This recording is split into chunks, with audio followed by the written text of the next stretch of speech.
Hi friends, Shreyas ब्लॉगमध्ये आपलं स्वागत आहे। तर आज मी खजुराची रेसिपी दाखवते तुम्हाला। तर पहिले खजुरातल्या बिया सगळ्या काढून घेतल्या, त्यानंतर ड्रायफ्रूट्स घेतले, काजू, बदाम, मनुका हे सगळं एका डिशमध्ये काढून घेतले।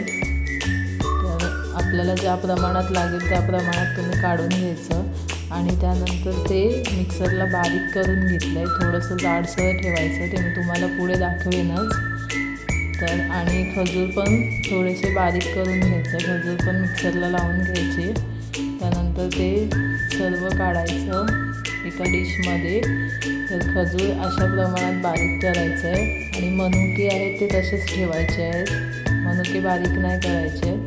त्यानंतर मग खजूर आणि ड्रायफ्रूट अशा प्रमाणात बारीक करायचे। त्यानंतर मी कढई ठेवली गॅसवर, बारीक केला आहे गॅस आणि त्याच्यात 2 चमचे तूप घातलं आहे। तर तूप थोडंसं वितळेपर्यंत वाट बघायची। त्यानंतर त्याच्यामध्ये जो खजूर आपण मिक्सरला लावला आहे तो खजुराचं सगळं मिश्रण आहे ते त्या कढईमध्ये टाकायचं आणि ते मिक्स करून घ्यायचं त्या तुपामध्ये। पूर्ण मिक्स झाल्यानंतर त्यामध्ये ड्रायफ्रूट्स घालून घ्यायचे, काजू, बदाम आणि मनुके। त्यानंतर असं मिश्रण आपलं तयार होतं।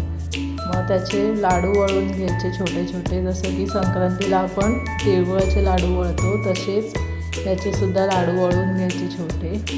आणि त्यानंतर सगळे माझे लाडू वळून झाले पूर्ण आणि बघा असे माझे लाडू तयार झाले।